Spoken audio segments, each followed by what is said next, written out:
If I'm choking, I needed to have taught you in advance how to stop me from choking. Absolutely.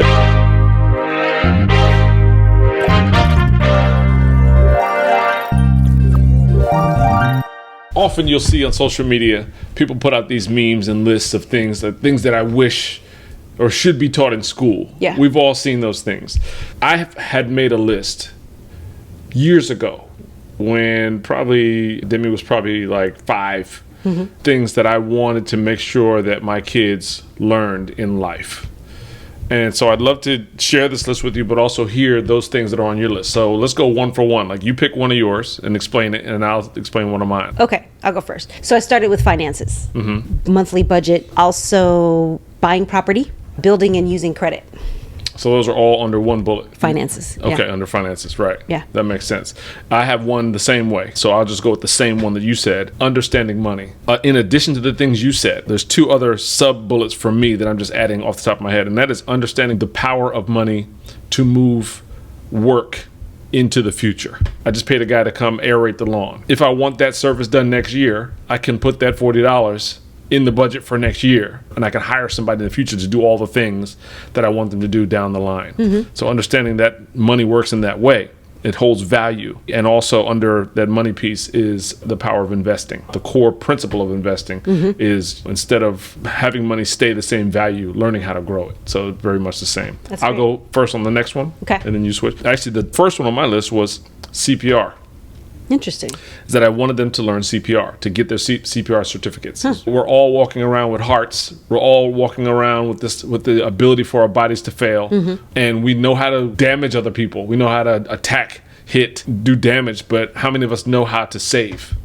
Yes. It's funny the way that you put that. I don't know if it is they're being taught to fight as much as they're being taught to defend themselves. I understand what you're saying. My only pushback with CPR, and I like it because, it's initially you hear, I want to teach my child how to help someone else. My concern with our world today is that it didn't work or something happened and now you got sued because of it, which goes along with it. So while I hear you, I would say no. Call 911. Hey, look, I'm going to add into the CPR piece that's also just put in parentheses the Heimlich Maneuver. Okay. If I'm choking, I needed to have taught you in advance how to stop me from choking. Absolutely. I totally agree. If I'm in cardiac distress, I need you to know. So I understand the litigious part. Like, you can't go out in the world necessarily and give it no thought. Right. But, okay, let's deal with in the house. Okay. That I understand. Yeah. Okay. What's your next one? Cooking. I want you to be able to take care of yourself. We have kids that can go grocery shopping and cook their own foods, and then we have kids that don't. And I think that is you have to know how to feed yourself. You can't survive off of Pop-Tarts. You just cannot. You need to learn how to feed yourself, and not just the same thing every day. You got to know how to take care of yourself. You need to know how to go to the grocery store and what to get on a daily basis. You need to know how often you need to go. It doesn't have to be once a week, every single week, but hey, this is starting to get low. I need to go to the store. There's a difference between being taught and actually taking in the lesson and practicing. So if not practiced, you won't do it, and you'll end up either starving or ordering out every night, and that's just not healthy for you at all. I think we both probably learned that as a throwback in the conversation to when we left home. I know I really got involved in cooking twice. There are 2 key jumps ahead in cooking. One was when I was off on work assignment in the summer, like as an internship, but I wanted to save all my money because I didn't want to be broke during school. So I was cooking way more. Like, I had it's called corporate housing, and I had enough money to order out, but I wanted to keep my per diem. So I was like, let me go to the store and figure this out, which is where I got the reputation for midnight shopping. I was always the guy in the grocery store at midnight, and my brother could call and tell me exactly what was in my cart because it was the same thing every time. Creature of habit. And the second time was when we started to learn about our own nutrition and health. Yeah. And then, actually getting involved in real foods, whole foods, learning how to process. We joined the farm. Going to the CSA. Going to the CSA where we bought a haul of vegetables in every week. And yeah, that was fun because you were exposed to vegetables you hadn't seen, or if you had seen, you had never cooked before. So to just buy them because you have all of this access now, you have to go home and try to figure out what is this and how do I cook it. Yeah. And so Pinterest was our best friend at that point. Yeah. My next one was register to vote and actually vote. That's a good one. We've been good at that. The kids weren't able to register to vote until they're 18, of course, but they've come with us to vote in all the elections, been in the booth with us across the board, know that it's a part of the responsibility.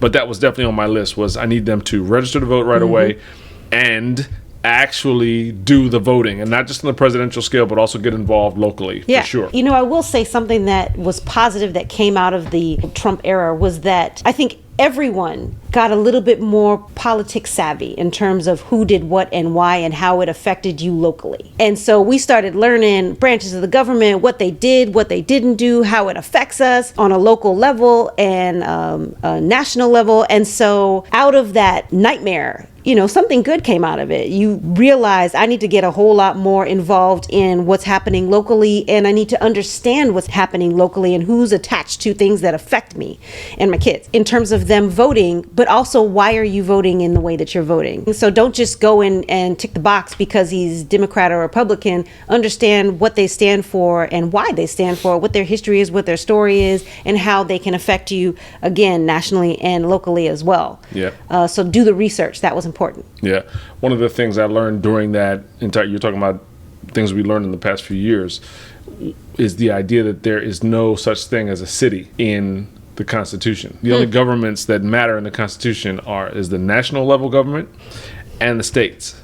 And so it's cool that we have mayors in different places and councilmen and things like that. That's all very effective. But if you really want to get involved in making legal change, that's done on the state level. And then federal laws. So that's really where the seats of power are, and we need to be involved in that big time. So what was your next one? My next one is compassion. I think that is important. I think that we have worked so hard to make good money and provide our kids with all the things that we want them to have or that we didn't have, but because they don't actually work for them, you end up with a kid who tosses a $1,000 iPhone like it's a ball. Or, you know, they drop it 20 times and they don't care because I'm going to get another one when, you know, the next 13 comes out. Or the kid who has the $2,000 laptop that's sitting on the floor for some unspeakable reason. There's no value attached to these things. It doesn't occur to them because probably most people don't tell their kids the phone costs $1,000. Are you crazy?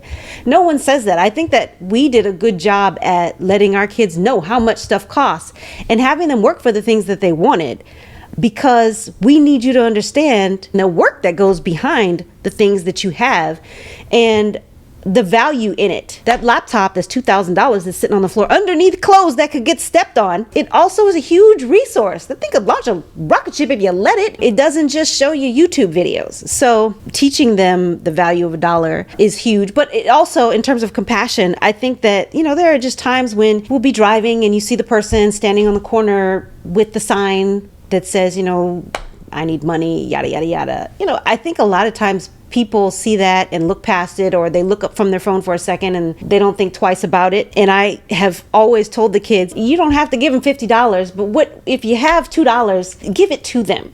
I want my kids to have compassion for the people that don't have, that can easily be forgotten when you're used to having everything. You went into value for a second, cost versus value, but the actual item is compassion. Yeah. Got it. Makes sense.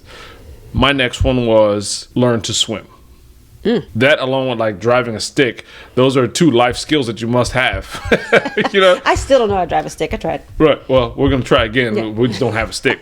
But learning to swim is not just recreation. It's not just exercise, which it is. It's also survival. We've got friends who went through Katrina. They lost a lot of their things, but they didn't lose each other. They were able to navigate the process of, there's an emergency happening. It involves water. I'm going to survive. Yeah, that's huge. The importance can't be overstated. I would have never thought about that, but I do know that we made sure all three of our kids knew how to swim at very young ages, because I mean, like, that's not going to happen. If you can brush your teeth, you can learn how to swim. They're not masters at swimming. They're not great. You don't have to be. As long as if the boat is sinking, you can get to you can get to shore. I'm good. And I know without a shadow of a doubt, if all five of us are on a boat and that boat goes down, we can all independently swim to shore with no problem. Yeah. Yeah. What's your next one? I'm out. Okay. My last one is just more of probably an underlying statement, and it's got an exclamation point after it. I hadn't seen this in years. It's make them producers. Make sure, that's all it says. Make them producers. And I know what it means to me. What does it mean to you? Produce more than you consume. Yeah. That's how, what I'm hearing. And, you've said it for many years. So I get it. I think that I have a habit of shopping, and all three of my kids have, they all have it. They are in their own ways working on producing. Amir definitely is. Demi is. And Mike is as well. So I guess we did a pretty good job there. But it didn't come like, it wasn't natural. It was definite, instilling in them, produce more than you consume. So yeah, I get that. We're by default marketed to in ways that the action item is to consume. Mm-hmm. You turn on the TV, you're already consuming because you're consuming the show. Like we're watching the Wu-Tang show right now. Mm-hmm. I love it. And if you're watching it on commercial television, then you're also now being sent these messages to consume some more. Mm-hmm. And the only way to do that is if you have a resource for making money or making time, right? Both. And so depending on your station in life, that might mean you have to continue working just to support your consumption habit. Mm-hmm. So where's the freedom? Where is the actual experiencing of life happening? I mean, you may never get to see the countries that you want to see or see how people live in different places because you're so caught up in just trying to continue to consume or pay for the things that you bought on credit. Even. Right. That was my list.